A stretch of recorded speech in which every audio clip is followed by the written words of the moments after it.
All right, blessings, everyone. Welcome to our Thursday night Torah talks. We are excited that you guys had an opportunity to join us for tonight's Torah talk, guys. We're going to be dealing with who can pronounce this Torah talk. I was working on this all week. Um, it's a pretty interesting word here, or phrase, I should say, in Hebrew. Who want to give a try and to pronounce it? Who wants to try and pronounce it for us?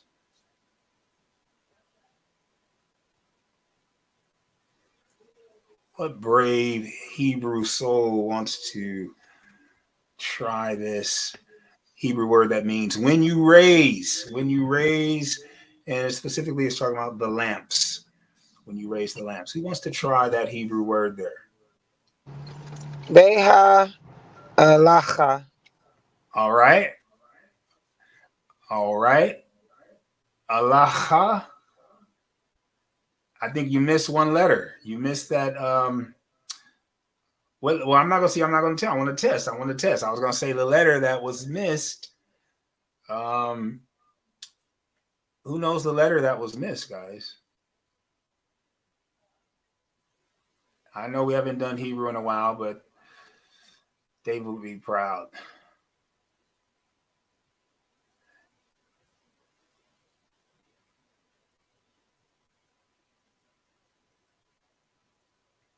Anyone want to try it?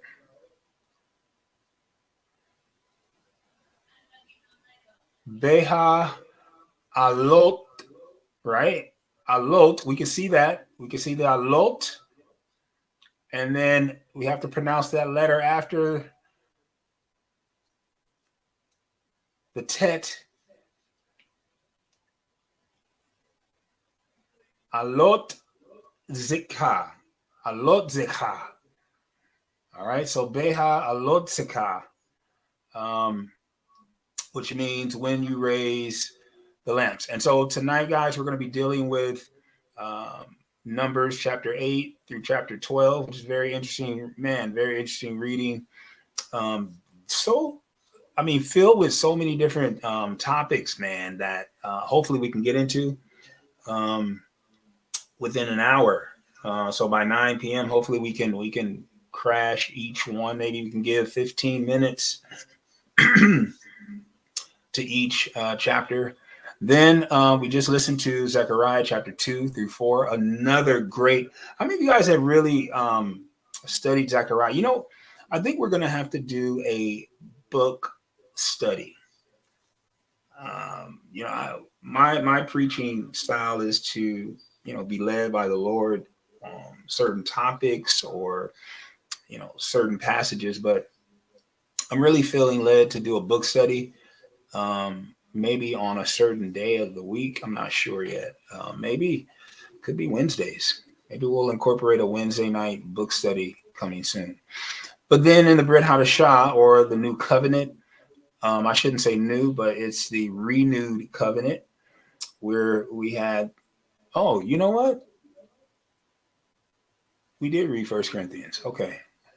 First Corinthians chapter 10, verses 6 through 13, and then Revelation chapter 11, verses 1 through 19 that we just finished reading. Now, I want to start this parasha off, man, right. I want to start it off tight, and I'm going to jump right into Revelation chapter 12, and I'm going to make some connections back to Zechariah and then back to the Torah. And so in Revelation chapter 11, verse 10. And so since we're here, I'll just show you right here. Hopefully it doesn't start on me here.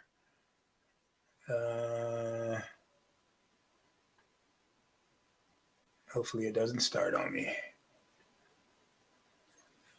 All right. So verse number 10. Actually, let me go down a little bit. I was thinking of a different chapter in Revelation. This is chapter 11. Hold on. Where did that verse go? I just saw the verse. That's Matthew, no wonder. So give me a second, guys, to get back to the book of Revelation. And you know what? I'm not going to use this. I'm going to use blue letter because you can navigate it easier. So Revelation chapter 11. And let me show you something and make these connections, guys. Let's see. Okay.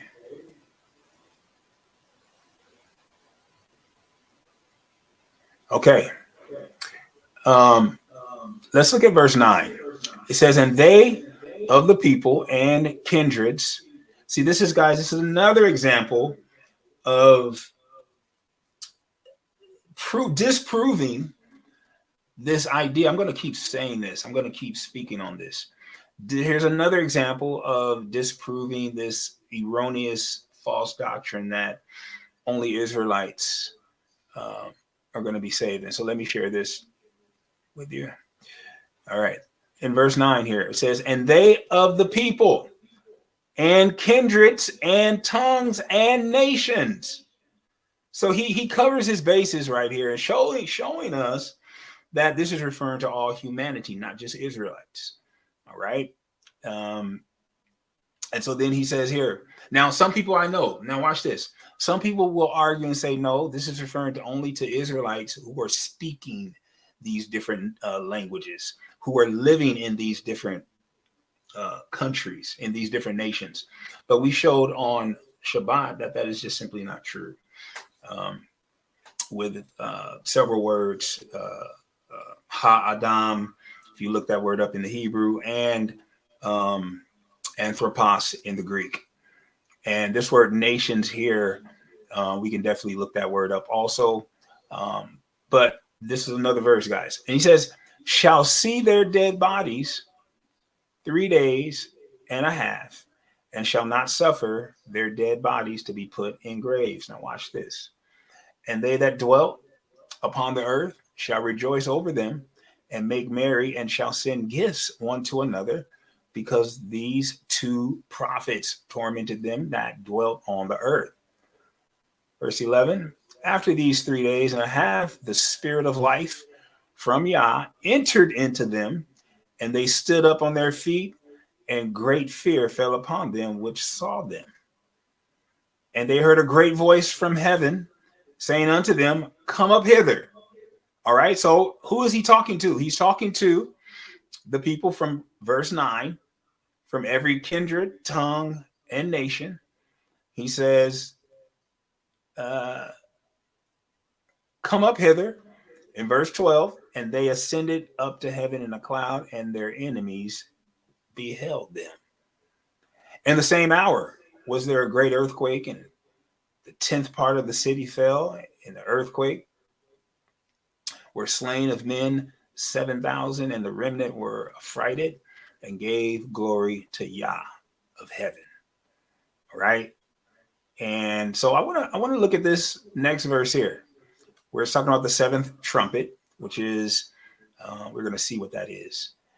Verse 15, it says, and the 7th angel sounded, and there were great voices in heaven saying, the kingdoms of this world are become the kingdoms of our Lord.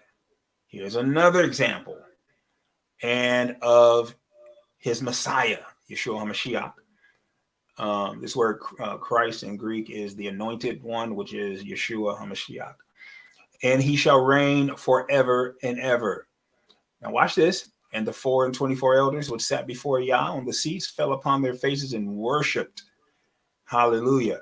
Verse 17, saying, we give thee thanks, O Lord Yah Almighty, which art and was and are to come, because thou hast taken to thee thy great power and has reigned.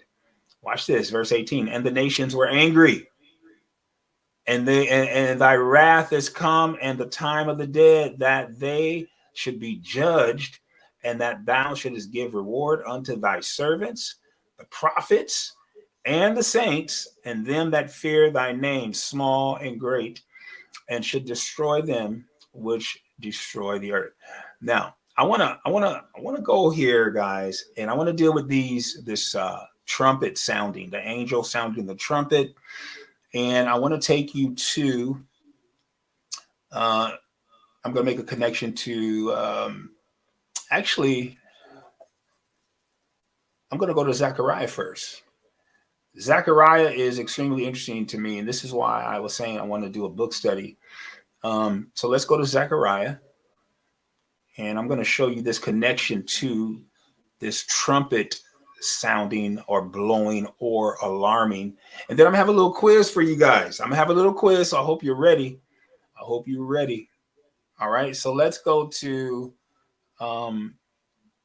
let's see, I said Zechariah, right? Yeah, Zechariah. And we're going to look at, yes, chapter 2.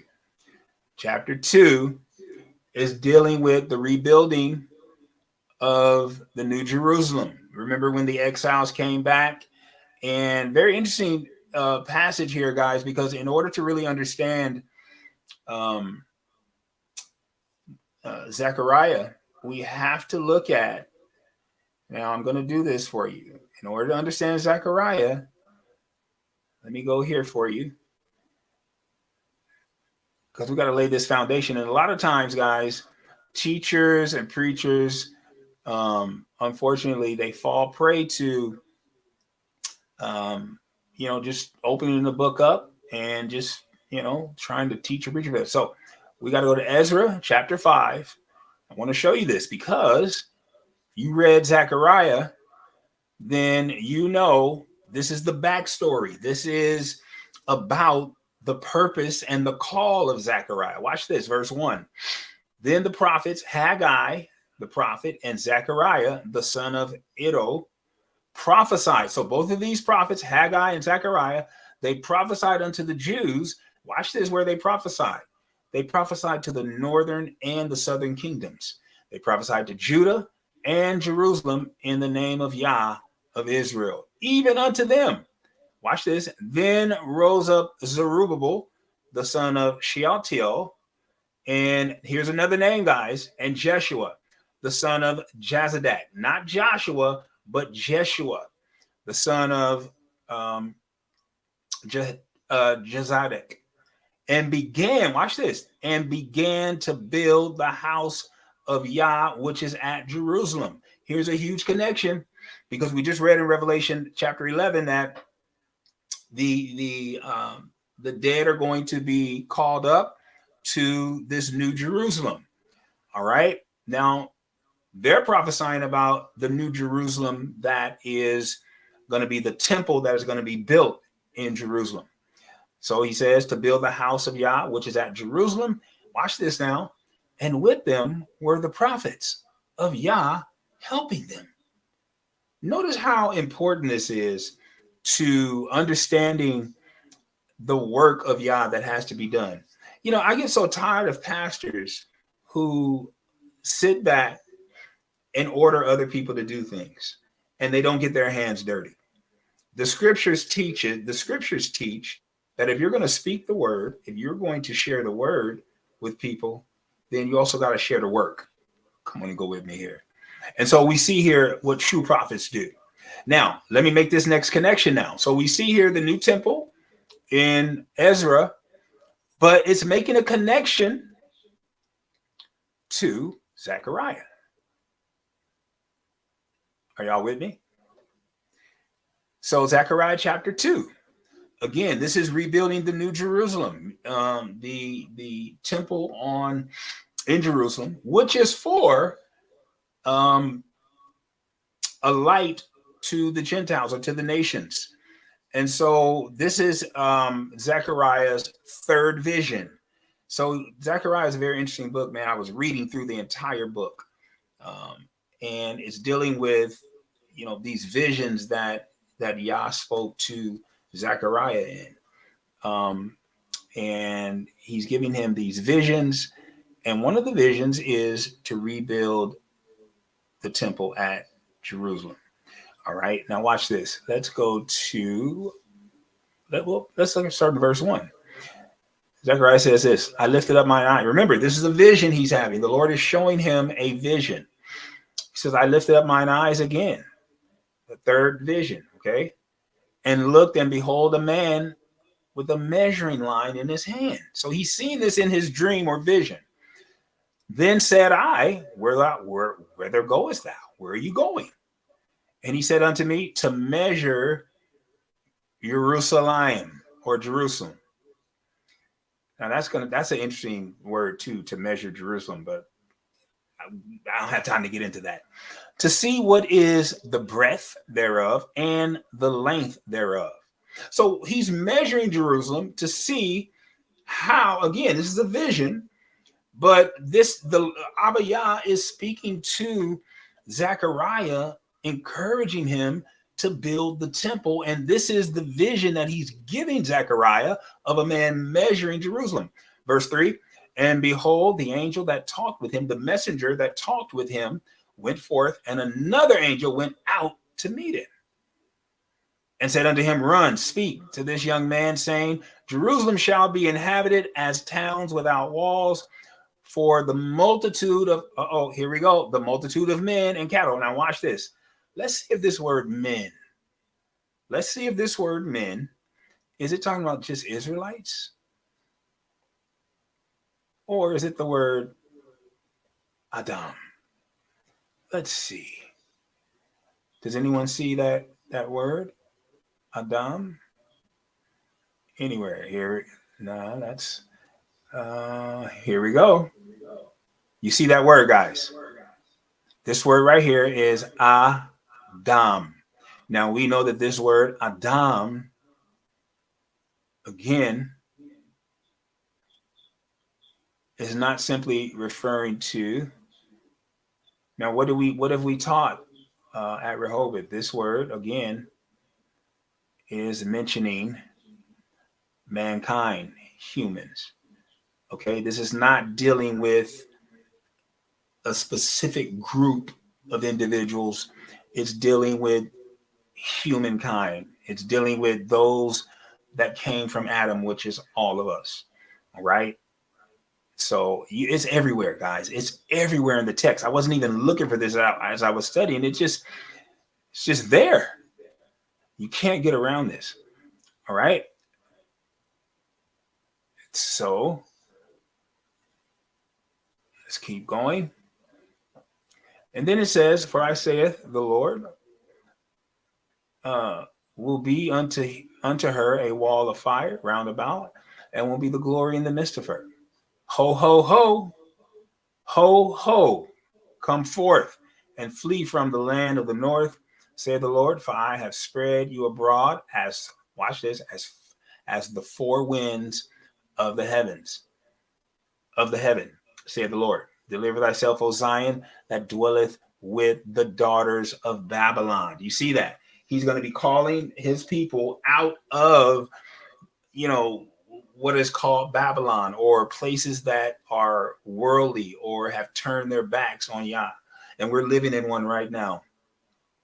He says, that dwelleth with the daughter of Babylon. For thus saith the Lord of hosts, after the glory hath he sent me unto the nations again, would spoil you, for he that touches you touches the apple of his eye. You see that? Now, this is a very good passage to actually demonstrate that he's coming for his people. He's coming for Israel. Now, we know that anyone, according to Paul and other verses, that anyone who, Paul said this, I wish that all my brethren were saved. He says, but they go about trying to establish their own righteousness. Why? Because they're rejecting Yeshua HaMashiach. So we know that everyone who is Israel are those that accept Yeshua HaMashiach, that have the faith in Yeshua HaMashiach. And Revelation backs that up. Revelations 14 and 12, it says, here's the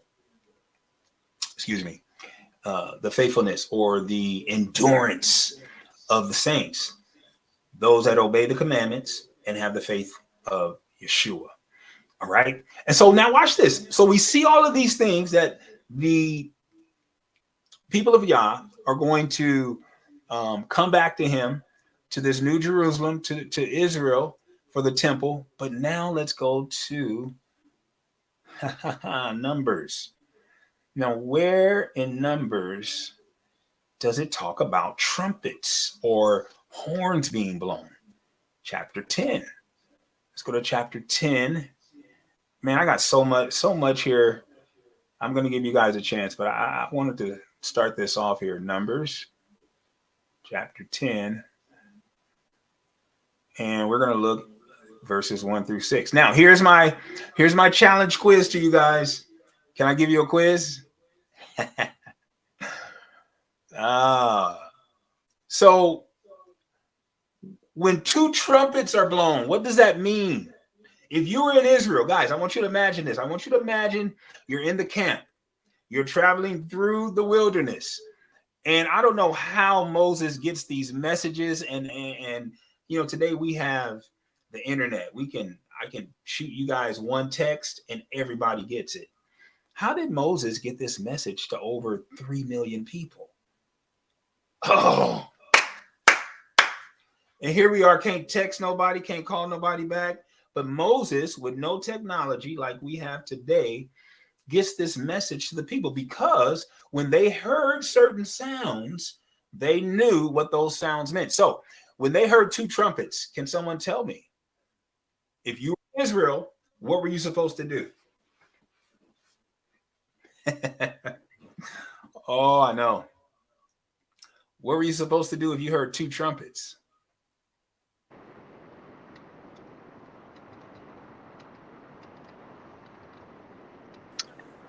You meet at the entrance of the tabernacle. Wait, is it two people? Is it 2 or 3 people? Who is that talking? Is that Sister Martha and Sister Benz? Praise Yah. Hallelujah. I heard two voices. Blessings.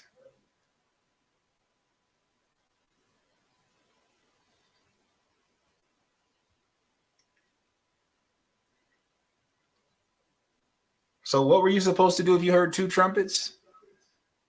I couldn't hear every all you guys.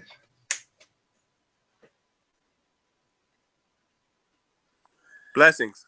Blessings.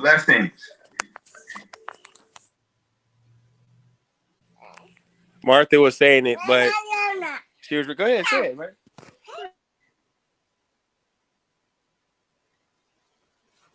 Oh, blessings. I was trying to unmute this thing and I didn't know how to unmute it. So yeah. So I was saying that you were supposed to meet at the entrance of the tent. All right, excellent. Now, do you have a verse? Verse 2. Awesome. See, that's what I'm saying. We got to be able to show and prove what we believe through scripture, not opinion, not, you know, what our pastor said, but, or the teacher or my husband. No. We have to use the scriptures. They are the final court of authority. Here we go. Question number 2. What if you heard a blow of the trumpet and an alarm? What did that mean? So you have a blow of the trumpet. Wait, no, hold on. I'm getting my questions messed up. Hold on. Y'all don't try to trip me up. Okay, so what if you heard one blow of an alarm? Not a trumpet, but a blow of an alarm. What were you supposed to do?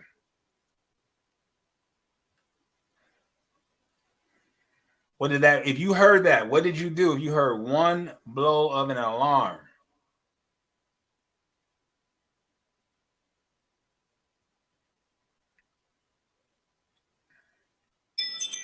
The people on the east side was set out.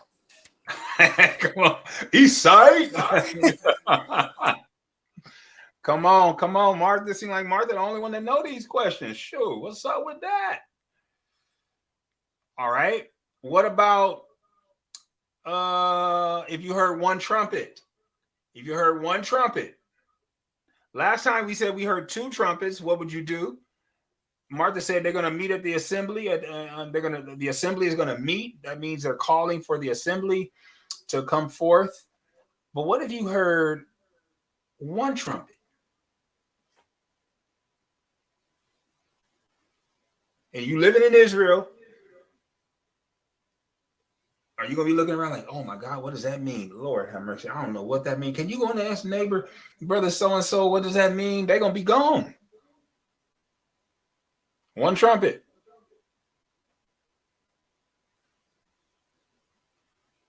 See, this is especially for the... Go ahead.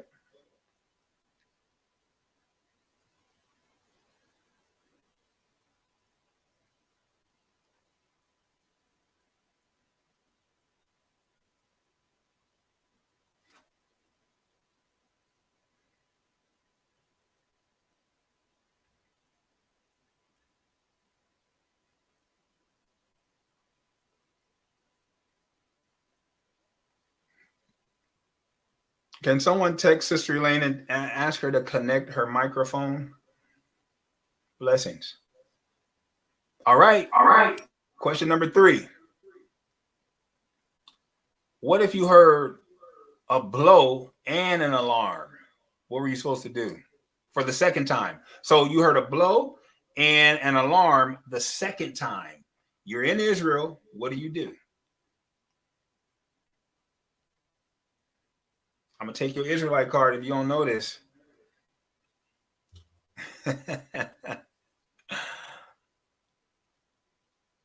What do you do? The people in the South set out. Look at Martha. She get out. Okay, so Martha, you said when you hear a blow and alarm for the second time, the people in the South. So the first time you said it was the people in the East, right?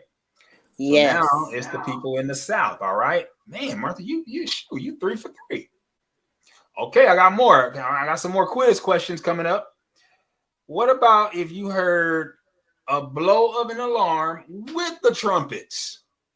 What'd you do then? What are you supposed to do if you heard that?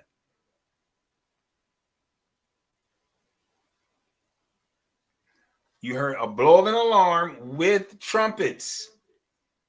These are distinct sounds.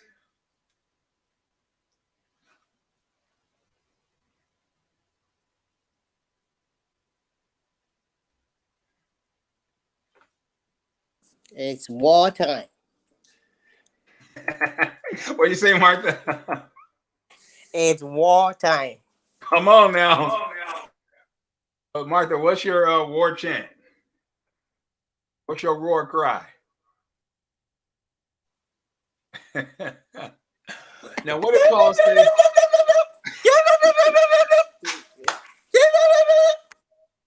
Okay.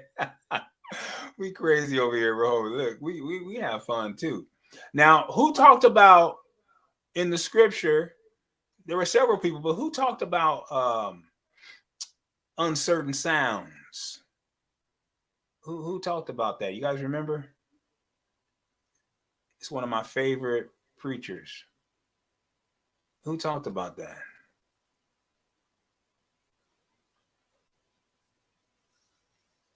Because it goes right with what Sister Martha just said. Look at this one right here.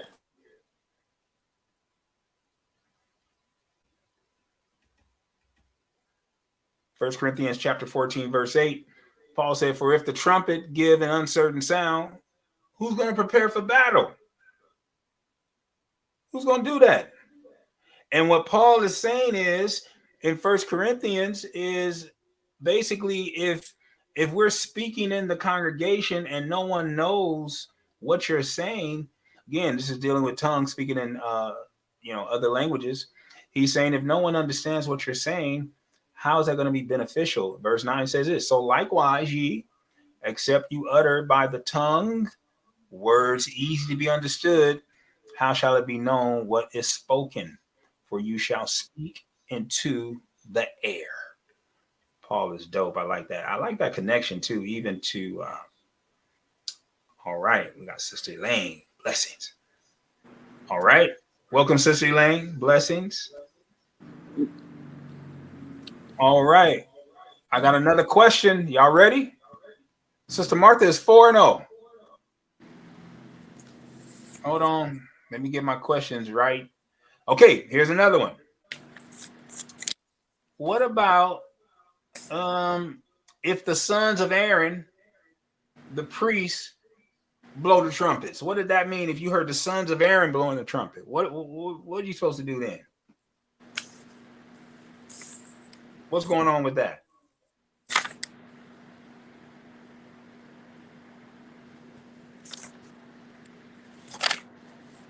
I hear people turning pages. Come on, get that answer out there. I got one last question, and that's it.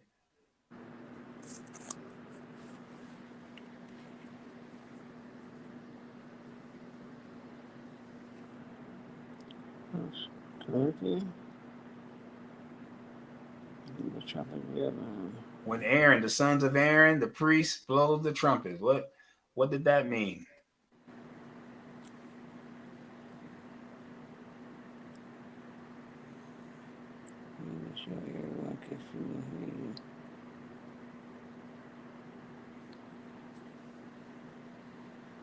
All right, we'll come back to that one. I got one last one. If you heard, hold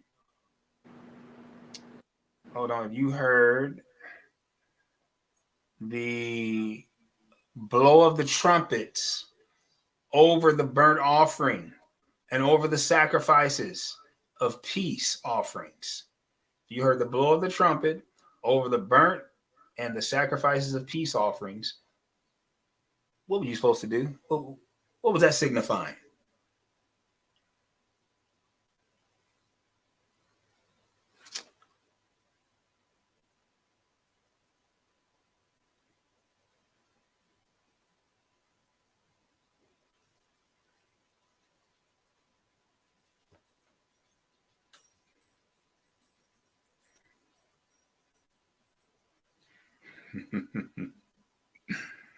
Oh, yeah. All right, we'll come back to the quiz on Shabbat. But this was a good little quiz for you to understand the blowing of the trumpets in chapter 10. Man, I got so many questions for chapter 8, 9, 11, and 12.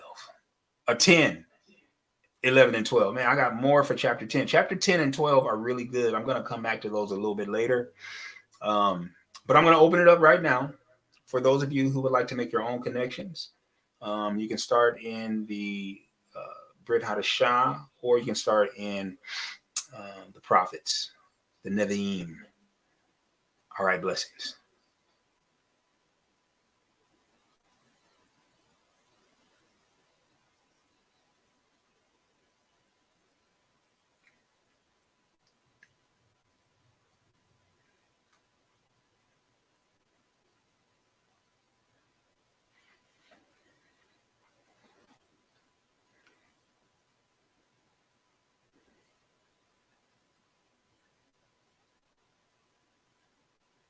Anyone else? Blessings. I can keep going. I got more.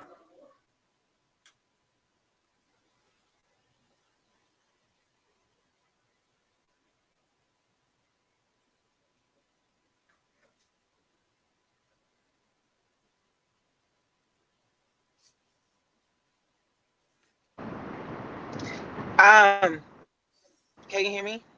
Oh, yes, loud and clear. Miss Sister Ben, Miss Benz. So I wanted to ask about the two olive trees that were spoken about in Revelation and also in Zechariah. Oh, yes. The two olive trees on the side of the lampstand, right? Yes. So now I don't have the verse. I'm driving now, but the part that stuck out to me was him saying that the two olive trees were. I was wondering if they're supposed to represent Yeshua and Elijah or something, or no, Moses. Like, who are the two people he was saying that it was, but I can't say who the verse is, so I apologize for that. Oh no, you good. You good. I'm not sure if you recall or know Oh, what I I'm do. speaking about, but I absolutely do. I'm putting it up on the that's my screen right question. now. That's an awesome question. That comes from Zechariah chapter 3. Zechariah chapter 3. And he gives his vision. Remember, these are visions. And I want to go right to the verse that deals with that. And remember, guys, context is huge. Context is huge. And so when we're in the book of Zechariah, they give so many different clues. And so let's go to and I did look at this. I looked at this because the first part of the vision was Zechariah had dirty clothes on. His dirty clothes turned to new clothes. That was in chapter 3. So that means something. And that's interesting too. Dirty clothes to new clothes, dirty life to clean life, sinful life to righteous life. Okay.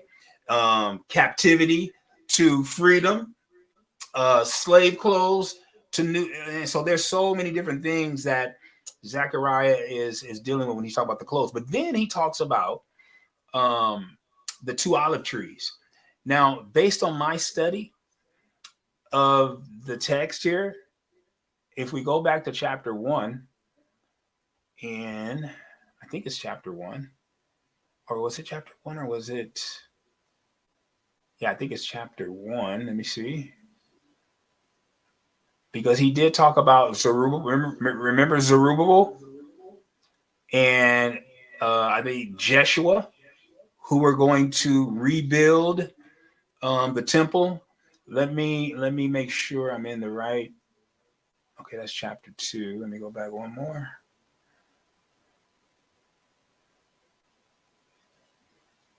Okay, Zechariah.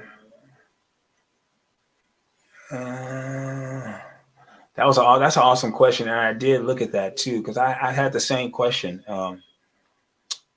Sister Benz. Was it in Ezra? Did I read that in Ezra? Hold on. I think it was in Revelation 11. Okay, yes. Verse 4. Try verse 4. Okay, but let me read Ezra first. I'm going to go to Revelation 11. But look at here. So in the immediate context, it says, Then arose Zerubbabel, the son of Shealtiel, and Jeshua, the son of Jozadak, and they began to build the house of Yah, which is at Jerusalem, and with them were the prophets of Yah helping them. And so this is a very interesting passage. The 2 olive trees, I believe that they were Zerubbabel and Jeshua in the immediate context. And then let me go back to chapter 3 to really pull that out because he does give us clues here. Remember, this is a vision, so everything is not going to be literal. And remember, in the context of chapter 3, it's talking about rebuilding the temple. Now, that's very interesting and very important. And so let me look at chapter 3. Okay, verse 3 talks about the filthy clothes, garments. And then he goes on to talk about how they were turned new.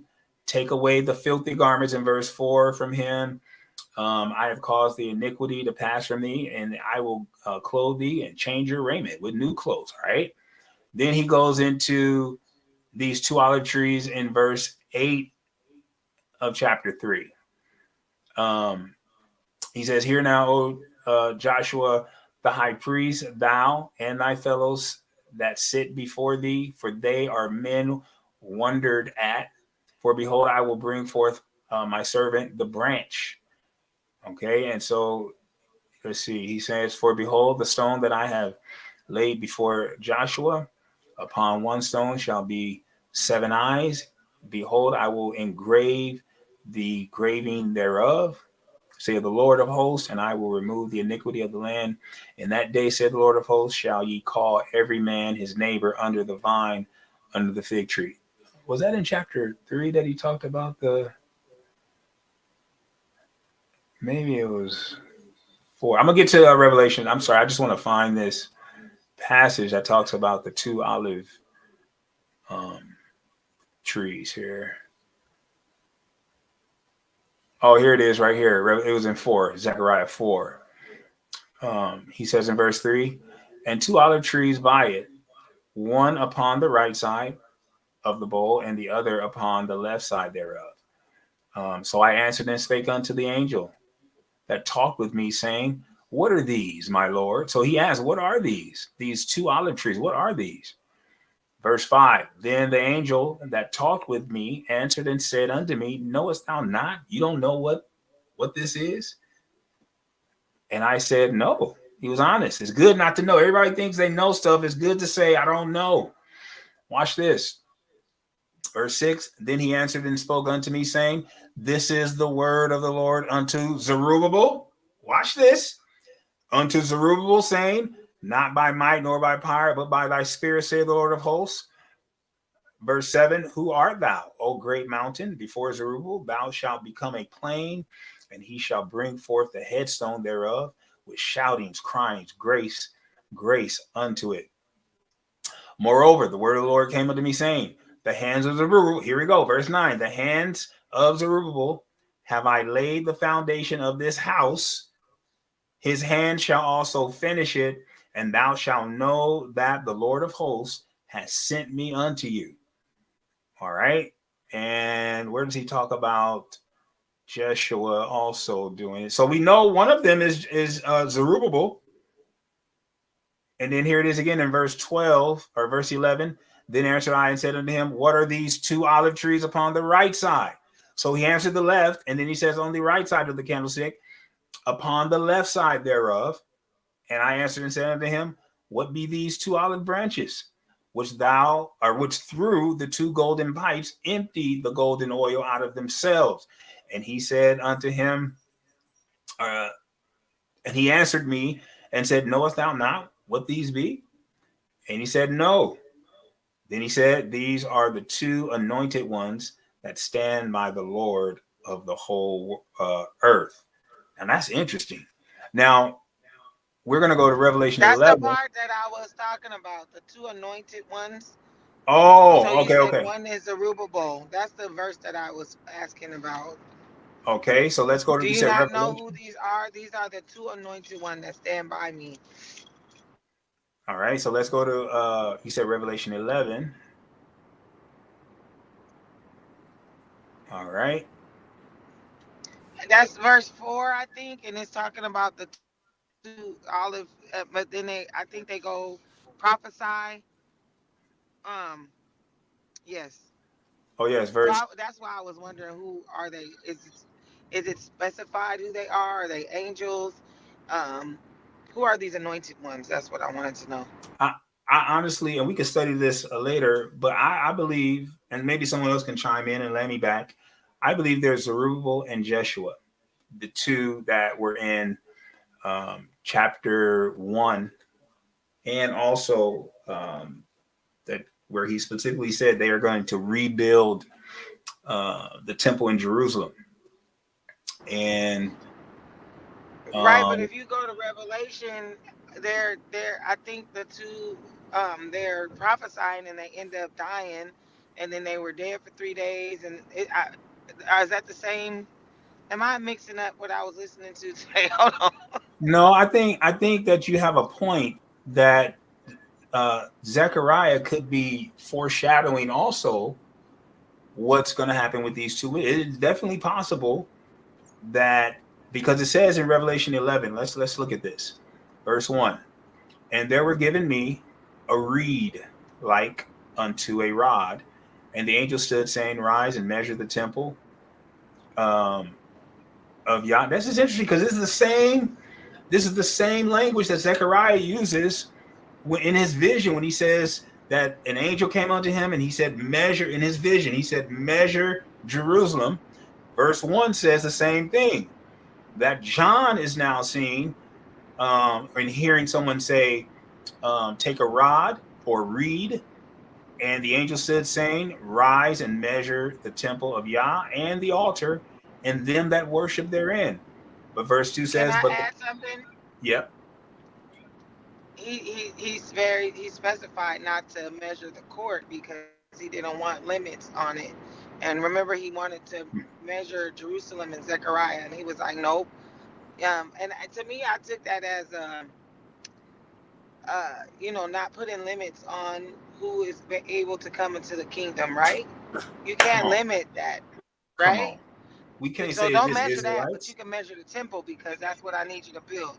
Exactly. Right. That was my connection I was going to say earlier. Yeah. That's awesome. I didn't even see that. Man. Oh, that's dope. That's another. And then look what Sister Ben says here in verse And then the 3. Gentiles Go have a ahead. court as well. They had a separate court, the Gentiles. Oh, yes. Oh, yes. They had a court for the Gentiles because they felt they were unclean. They despised them. They had, anger and wrath towards them. And yeah, they. And then here So in this would verse. be the contrast to say you're not gonna measure my court because everybody's gonna be welcome. It's not gonna be segregated. Ain't gonna be no Gentile court. Bang. Don't put That's it. borders on that. Mm-hmm. That's it. That's another. I didn't even see that connection. Wow.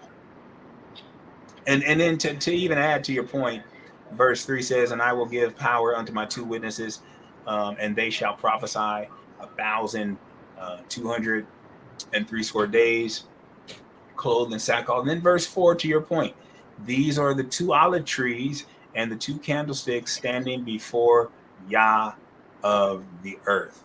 Interesting. So yeah, the two anointed ones and the 2 witnesses are the same people, or angels, or I don't know. That's what I was curious about. Honestly, I'm going to have to go a little bit deeper. Maybe someone else would like to contribute to that question. Like, what did he say? What did he say when he saw the witness? I don't know. I don't know, Lord. Does anyone else want to take a try Well, at Sister I Ben's think I question? thought about Elijah too, but Elijah, they said Elijah had came back in John the Baptist, right? But then I'm Mm-hmm. thinking, who would be the 2 if it wasn't the Zerubbabel and the Jeshua, like you said? Right. Blessings. I think when you deal with prophecy, it has an immediate contextual meaning, and then it also has a future meaning. So, Brother Mark, blessings. Yeah, that's interesting because I actually had an initial in the past about Elijah and Enoch, but that's just speculate. That's just kind of like, what if it's them? But it is safe. Sometimes it's safe to say that, they kind of leave the text open and saying like, hey, we don't know who they are. Um, because I was telling even Pastor Benz before that it's one thing to say I think it could be this person, but I'm not sure. But some people actually go as far as saying, yeah, the Lord, showed me this, and I know it's that In the person, but they spirit, really don't have any. Yeah, the spirit showed me. exactly. Yeah, but they don't have any facts. And this is why also when I keep bringing up to people is that when you go to Revelation chapter 22, Yep. and it's a strict warning, and I'm making sure everybody understands this. If you're dealing with Revelation, and if you in this and you get in whatever the Lord shows you and it's accurate, you have facts, bring it out. But if you don't know, don't say that something is and it's not, because he says Yeah. anyone who takes away from the prophecy of this book, he said I will take away their name out of the book of life, and anyone who adds to the prophecy of this book, I will add the plagues that is spoken about in the Oh yes. that he talked about in Revelation. So just when he said that, I always, every time I approach a Revelation, I always keep in mind that, okay, what did y'all show me that I know that is for sure factual and proof, and I can say, hey, this is what I know, and this is what the Absolutely. text. I mean, I just know this is what the Bible shows, and it's plain and it is easy. But some things, if you just don't know, it's prophecy. You can say it could be this, could be that, but to say this is what it is, and you're wrong, that is very dangerous. That's what I'm getting out of the warning that's in Revelation chapter 22. But I basically get back to the point of saying that it's okay to say that I don't know, and it's okay to say that I think, but I'm not sure. But some My people, initial. yeah, my initial. But some people go and take the leap and saying this is what it is, or thus says the Lord, and if they're off, and if they're off, it's very dangerous. That's what I get out of Revelation 22. You cannot add or be off. If you don't know, you don't know. Blessings. Oh yeah. So getting back to the text though, I believe the two witnesses in Zechariah though are definitely Zerubbabel and Jeshua. When we talk about them rebuilding that temple, that's clear. These two olive trees in Zechariah's vision, and then you look at the context from chapter 1 all the way to chapter 4, and they even interpreted in chapter 4 for us that one of those witnesses was Zerubbabel. And then it also said earlier in chapter 1, I believe, that they were going to rebuild the temple. Now, I do have a question, though, for you guys regarding that topic. How long was Judah in captivity? 70 years. Bang! Look at there. Now watch this. Then now watch this. Here's what we have to do, guys. A lot of people, and Brother Mark is absolutely right, but a lot of people stop there. They stop there. Now, my question that we have to show and prove, and what we want to do, and what our goal is at Rehoboth, man, is to now say, what's your evidence? What's your facts? Can you give us a script? Can you lead us to an address of a scripture that will show and prove that? Can someone? I got two on deck right now. I got two loaded up right now. Click. Hey, let me use the method. Give me 1 second. My man's. Now, when you read the word, guys, I'm gonna give a metaphor, a hood metaphor now. Reading the word is like loading a clip and you can spit that heat. That should be some dope poetry. When you read the word, it's like loading a clip so you can speak that heat. That's what you got to do. Blessings. I have a scripture, one of them. I have All Jeremiah chapter 29, verse 10. Okay, I'm going to give you 25 and 11. Okay, yeah, 25 and 11. And then 29 and 10 is like real canklish. Oh, it is. Let me read it. For thus saith the Lord, that after 70 years be accomplished at Babylon, I will visit you and perform my good word toward you in causing you to return to this place. Talk about Jerusalem. That is canklish. That's cankling for the kingdom right there. Chapter 25 says the same thing, similar. It says, and this whole land shall be a desolation and an astonishment, and these nations shall serve the king of Babylon 70 years. So 25 and 11 says they're going to serve 70. Jeremiah 29 says that I'm going to bring you back. I'm going to revisit you. I'm going to visit you and perform my good word toward you and causing you to return to the land. Love it. Bible all day, baby. All right. I got some other. Anybody else have any thoughts or points that they saw in the text? I actually want to land me back and kind of bring up a thought off of this same topic. Mm-hmm. Off of something you also you brought up. So you have, for example, so you have Babylon. You have Jeremiah prophesying early in Jeremiah, and even in different places about how Babylon they're going to go into captivity. Okay. So they went to captivity. So we see a case where they shouldn't fight against this judgment. They shouldn't fight against their oppressors. They should just go. I even think there was a prophecy telling Hezekiah that he should go with them. I don't have it. I remember he told one of the kings that Babylon is the king of Babylon is coming. The Lord is saying, "Go with them. You're going to be under them." Mm-hmm. So basically, you're not supposed to fight against that, right? So you remember, you remember that, fight, right? You can fight against it, but it's not going to do any good. Correct. So then, watch this. This is my thing. This is my thinking. So remember how you were saying also that there is a case where there are people that standing up for their rights today. Should we march for our rights? Yeah. So I'm using that thinking too. Their rights for like, freedom and trying to, equality in this country. Mm-hmm. So then we also have a case. So I'm taking that thought. This is my logic and reasoning. So I'm taking that thought and then I'm connecting it to first century.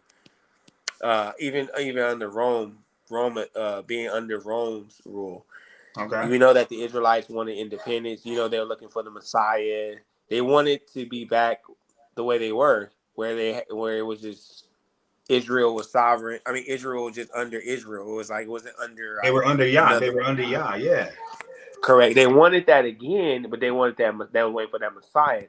So Okay. watch this. It appears that when you start finding those who actually found the Messiah, like when they found Yeshua, it appears that even in that time, when you followed him, mm-hmm. like there was, I didn't see from the time of even under Roman rule, even when they came to Yeshua, it's like, even though they came to the Torah, Mm-hmm. right? They came to the Torah, but it seems like they were still under persecution. It seemed like it still got worse. It seemed like you didn't. So I'm saying, I didn't see that. I didn't see this in the first year. I didn't see that everybody found Yeshua. Those that certain people found Yeshua, came to righteousness, came to the truth of the Torah, and then there was this like freedom of this. Remember how you were saying like, we shouldn't march for our rights, but if everybody come back to the Torah, that will fix the problem. But I'm just saying, as I think about it, I was like, I'm looking at those in the first century, like they came to Torah Mm-hmm. by Yeshua, but I didn't see it gained them this. It's going to give them something in the future, but it didn't immediately, or as we started watching from Mm-hmm. 70 AD and on. We didn't see anything where there was this independence with the believers. Like they didn't have it seemed like they didn't have this better life. And so it's like it appears that even today, that the moment you come to the truth, if you come to the Torah, you come to Yeshua, it seems like not that life is going to get better here, and even in captivity, as you want to say. But it seems Mm-hmm. like it's actually going to get more challenging. That's just I just want to throw it out there. Like some people might, like you said, you might have to claim and say, just come to the Torah, don't march. But I want to submit to you that if you come to the truth and you come to Yeshua, then the life that's coming is going to be awesome. But it seems like technically, like you're not. It seems like life is actually going to get more challenging because you're at war with the enemy. I mean, you're in this land. It don't seem like it's going to be this, this freedom of like, oh, you coming back and everybody's going back. They don't, they're knowing who they know. Some people are coming back together as Israelites and going back to the land. I mean, you don't see. I mean, you see a prophecy like that in I think in Zechariah. Yeah, in 14, where it says that, and there will never be anybody coming up to Jerusalem to make war against them. So that's something in the future. But it seems like again back to my point, is just saying like when we compare like Israel in the past, Mm-hmm. where he says if you stay obedient and keep my commandments, then I'll protect you from your enemy. So then we see all these curses that happen. They went into captivity. They got dispersed all throughout the nations. Mm-hmm. And now he says, now, like I heard you say before, like now you're reaping from the punishments. You say that a lot of this is our fault. You tell people like it's the Israelites' fault.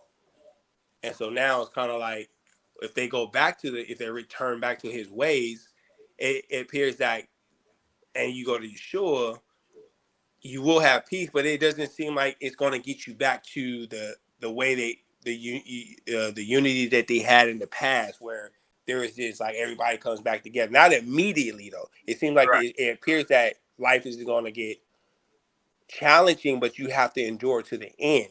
I don't see any glamour. I don't see any like this luxurious life. I see it coming when Yeshua comes back, but I don't see it before. I see that Paul was persecuted, Peter, all these apostles, it seemed like they were got killed. This great reward coming, but it seemed like they didn't have like this nice life like Solomon had and the way David had, and all the rest who actually had a nice time in Jerusalem without anybody being over them. Blessings.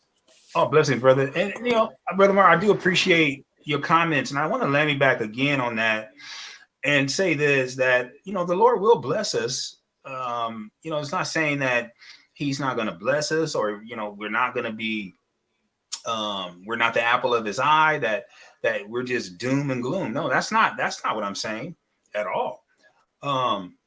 But I do want to be clear with this, that the disciples, and you think of the first century when Yeshua came, he said some things that astonished his followers, that made them like, dog, you're not coming to overthrow Rome? What the heck? And so watch this.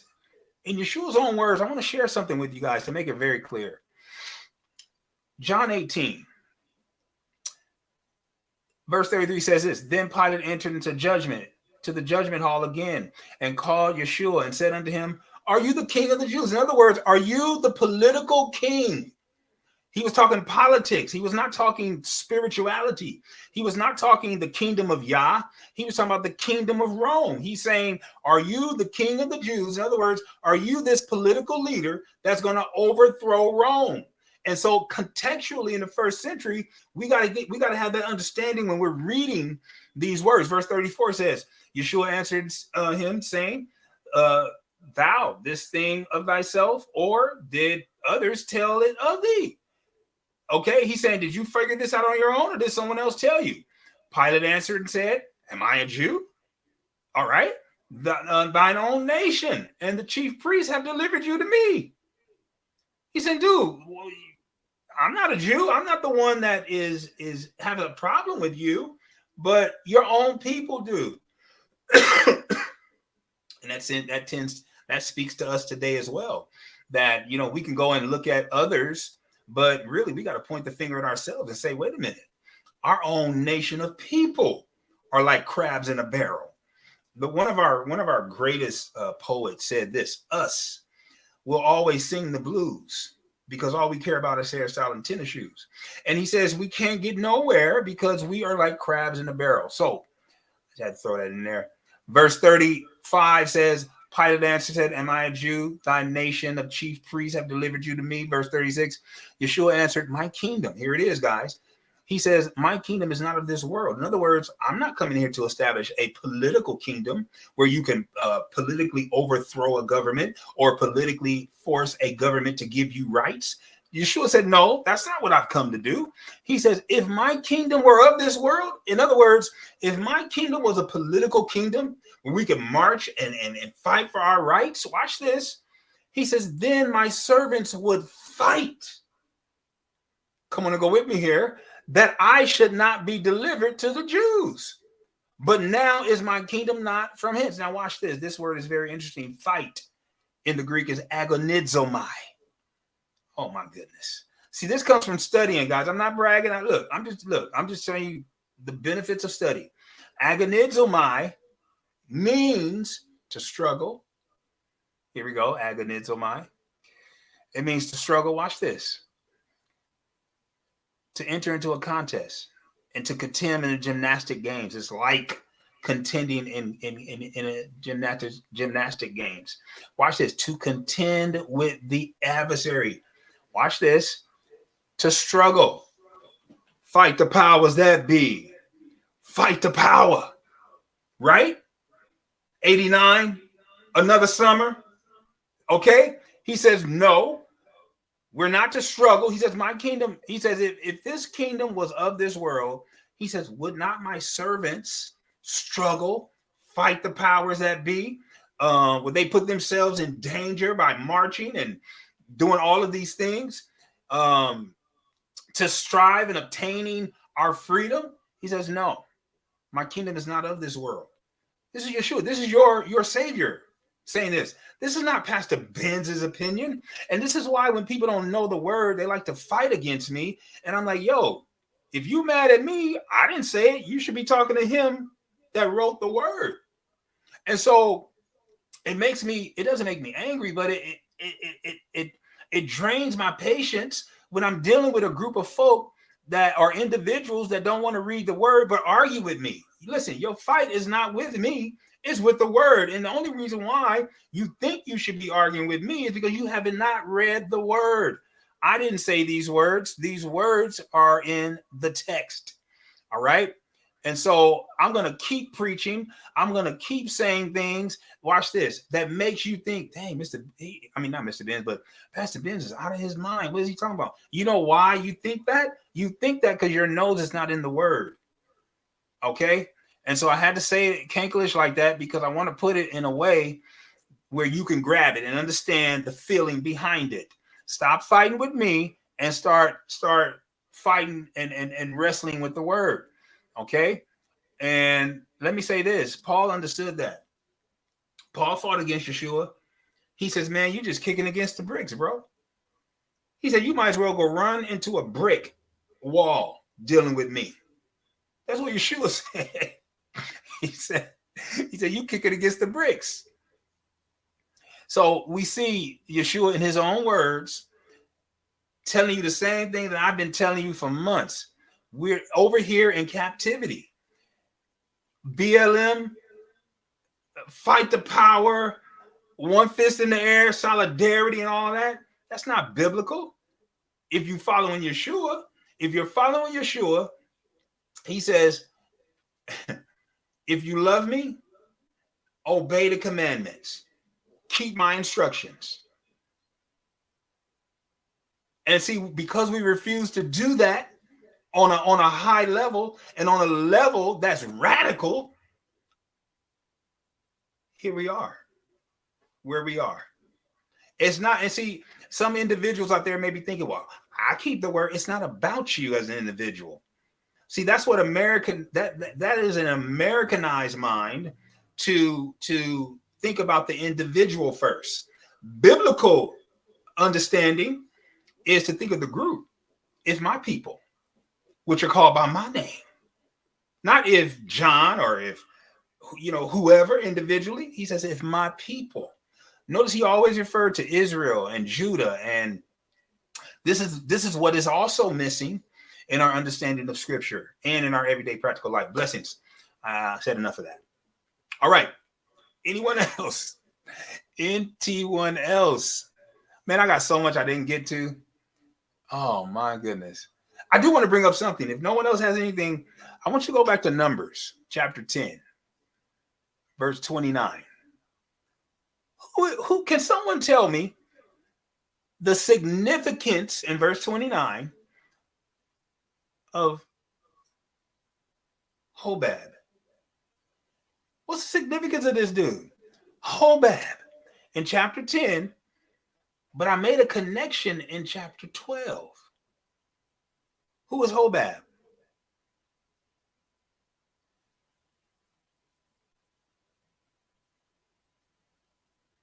Did anyone run across him and was like, wait a minute, who is this guy? It says, and Moses said unto Hobab, the son of, now you see this name here, right? Reguel. Oh, it's Jethro. That's Jethro, but look at his name. It's also another name of, you can call him Jethro or you can call him Hobab. Yeah, same. So wait a minute. Wait. Sorry. So you said Hobab is Jethro? Yes, it says right here, Hobab says the son of Ruel, the Midianite father-in-law of Moses, also known as Jethro, and the brother-in-law of Moses. So who is Hobab then? He is, it says father-in-law of Moses. No, Hobab is the son of Jethro. Yeah. I don't know why they got this here. Isn't Hobab the son of Jethro? It says son of Ruel, the Midianite father-in-law of Moses, also known as Jethro, and brother-in-law of Moses. So that's who Regel or Jethro is. But Hobab is the son of Jethro, right?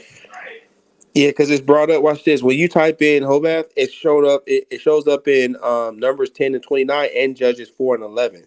And chapter So 12. maybe, yeah. So maybe there's two different ones, or maybe it's the same thing. Yeah, it could be two different ones. Because there's one in Judges 4 and 11, and there's one in Numbers 10 and 29. Okay, now watch this, guys. This is very interesting.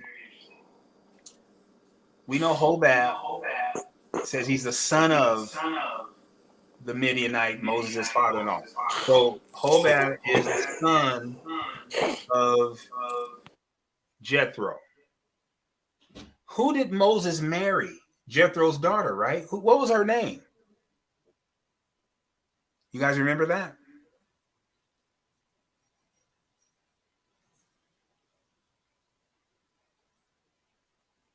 Because Moses married one of Jethro's daughters, yes?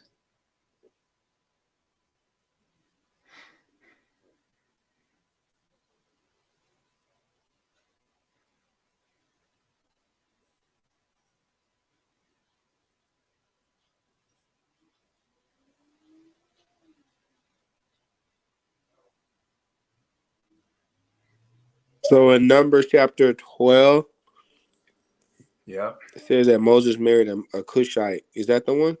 No, but that's before. That's after. Because remember the story of it's in where is it at? Exodus. Exodus chapter 15. Is it 15 or Yeah, let me see. somewhere around there? He married someone else though before. He married Ruel's daughter or Jethro's daughter. Yeah, Zipporah. Yaha. Yeah, Now that's watch this, Exodus guy. chapter 18. Come Exodus on, brother. 18 and 2. I typed in the blue letter Moses' wife, and it showed up. Okay, now keep that in mind. His first wife's name was Zipporah, right? Yep. And so Hobab was Zipporah's brother. Is that correct? Because he was the son of Jethro. So he was Zipporah's brother. Okay. Now watch in chapter 12. I want to show y'all something. In verse number 1, let me go to chapter 12. These Torah portions, guys, they're so filled with. Now look at this, verse 1. I want to show y'all this. And Miriam and Aaron spoke against Moses because of the Ethiopian woman, the Cushite.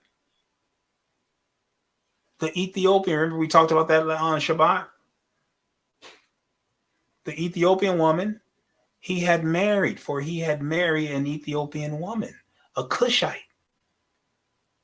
So Zipporah, what happened to Zipporah?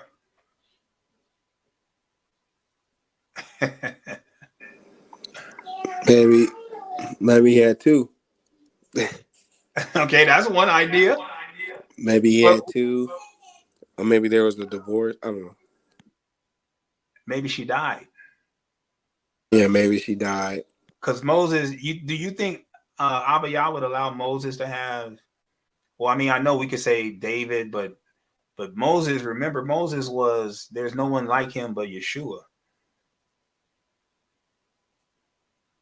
Also, he's a priest, and I think only they can have one. I gotta find it. I only think they can have one wife. Oh yeah. Well, they had to be a virgin too. Correct.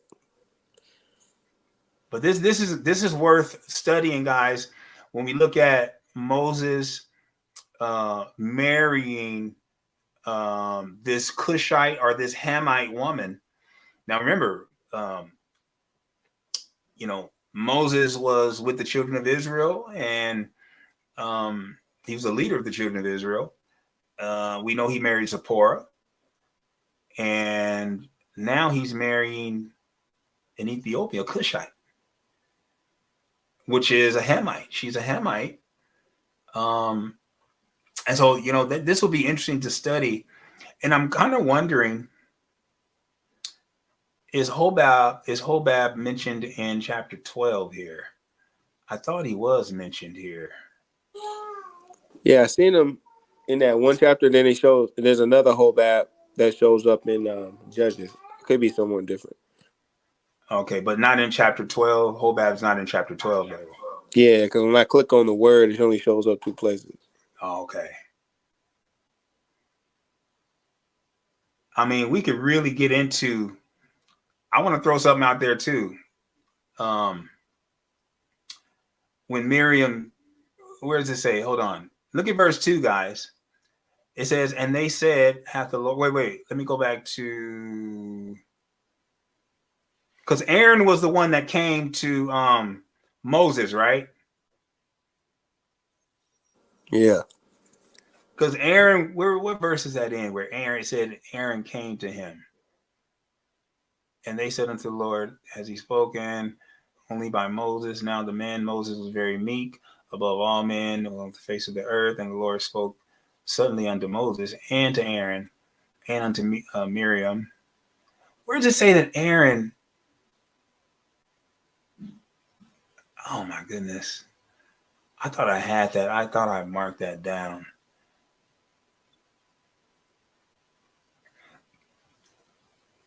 I thought it said, and Aaron spoke to. Hold on. Oh, yeah, right here. Man, and Miriam. Okay, now watch this, guys. And Miriam and Aaron spoke against Moses because of the Ethiopian woman. Now, guys, watch this. Let me ask y'all a question. Who do you think led the revolt against Moses? I think Miriam convinced Aaron to go to Moses. Because I don't think Aaron on his own would have had a problem with the Ethiopian woman. I think Miriam, remember that was her brother. I think Miriam had an issue with this other woman, with this woman that was of a different nation, getting close to her brother. Ladies, what y'all think? Y'all know how messy some women can be. Come on, y'all know how women be talking. They'll see another woman. Well, I don't like her. And then, I know who to go to. I'm gonna go to Aaron, his right-hand man, and I'm gonna get Aaron to go with me to speak against this woman. You know, y'all know some women are messy like that. How many of you women out there know some other messy women that'll do something like that? Come on. Crickets. Nobody want to tell the truth.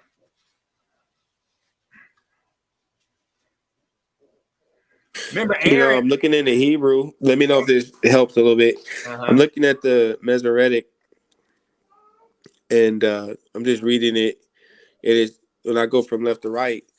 I mean, from right to left, it's just saying, and basically, and spake Miriam and Aaron. Mm-hmm. And it seems like, yeah, it could be. It could be both of them. Like it just could have been, like you said, women, but it could have been both because it was both. It was both. But watch this. Aaron, remember Aaron in the wilderness building a golden calf? He didn't do that on his own. He was influenced. He's easily influenced, and so I believe that this woman Miriam saw this weakness in Aaron and manipulated him into doing what she wanted him to do. And so you have a case. Came. You have a case, man. I think you're dead on because I have some grammar here that could. If you go to Numbers 12:1, look at the word for spake.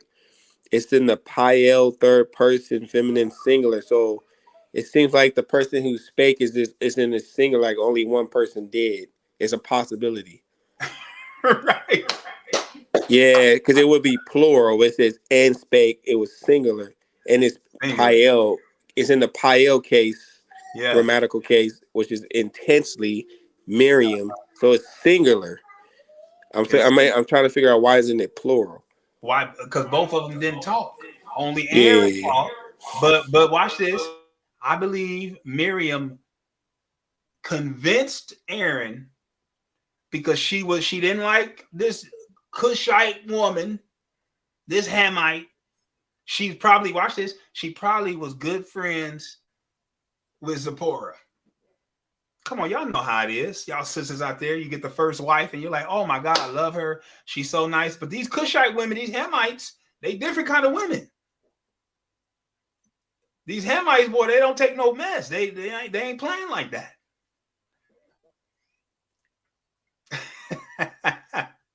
I'm starting mess, huh? What y'all think? Y'all think Miriam was talking to Aaron and saying, man, look, I hate this new African black. Well, they probably weren't saying black, but this Cushite Hamite woman. Oh my goodness. Have you seen Ethiopian women, guys? How many people have met an Ethiopian woman? Have you guys ever seen any Ethiopian women?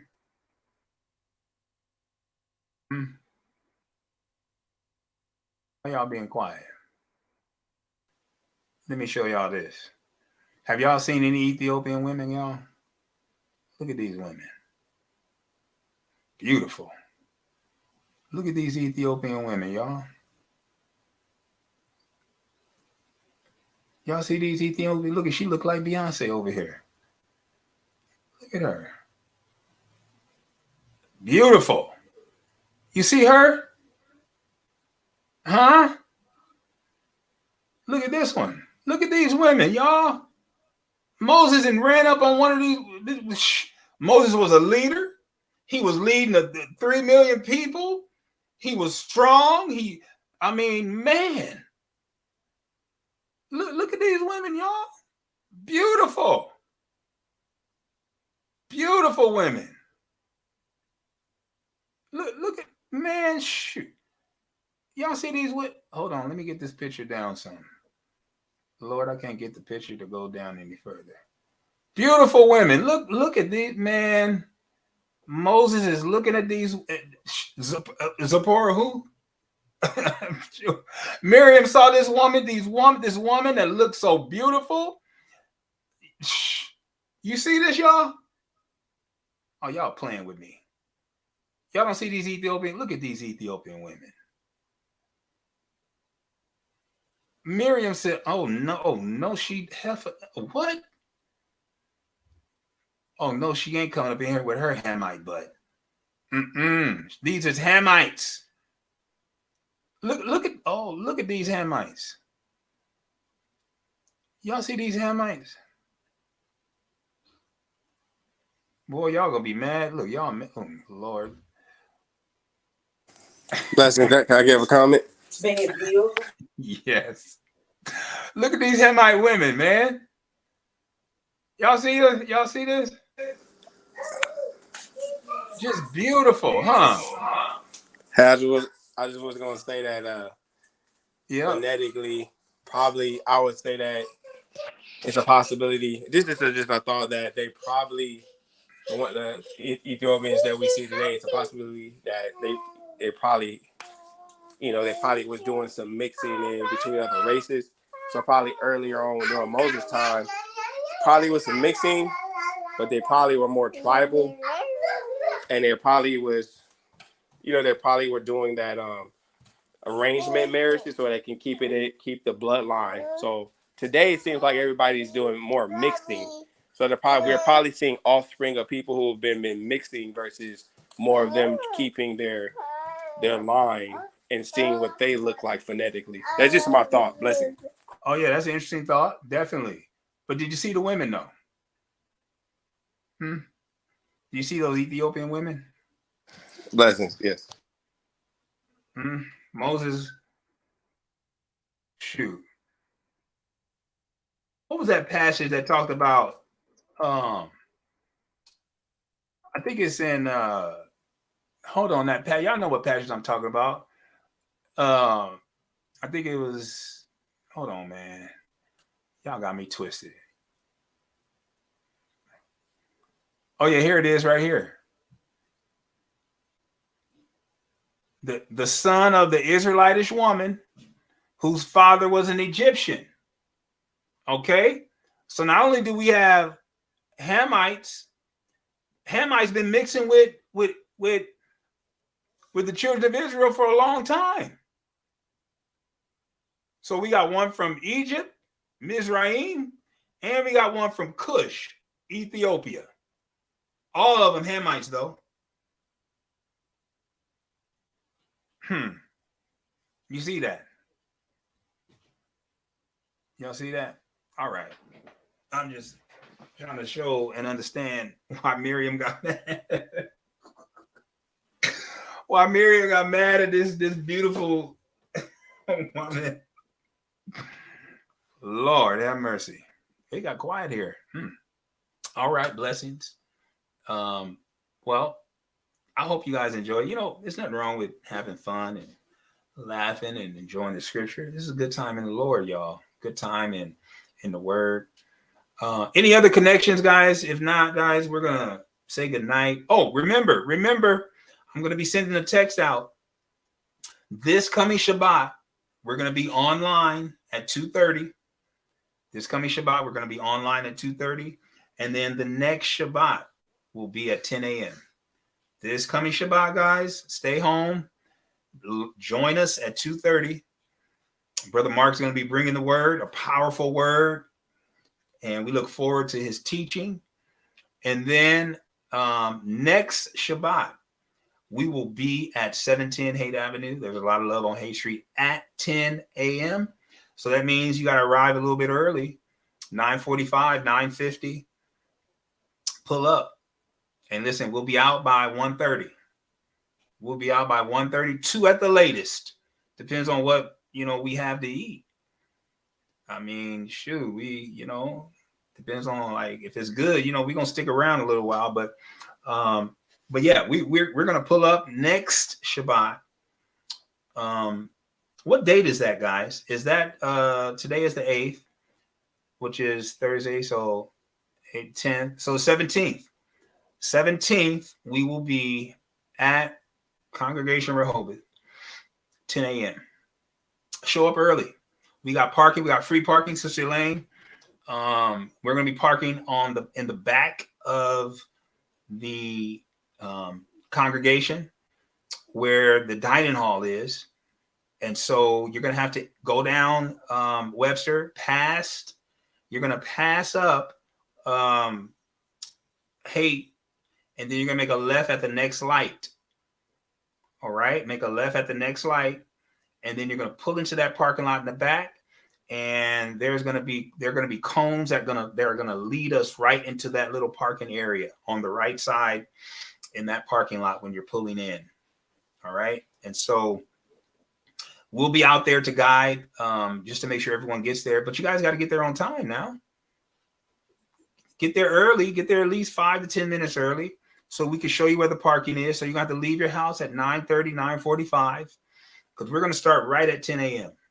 Sister Martha said, we need to start right at 10. All right. And I agree. I completely agree. So let's get there at least 10 minutes early.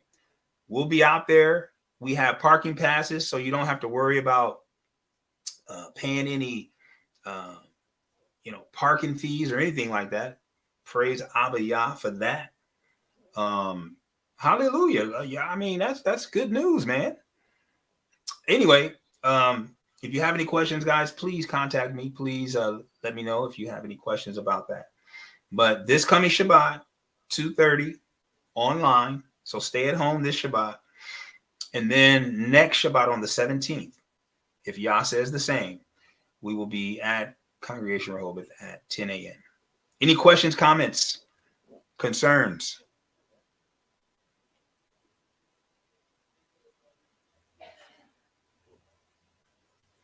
All right. Thank you guys for joining us. Thank you out there for joining us as well. Hope you were blessed.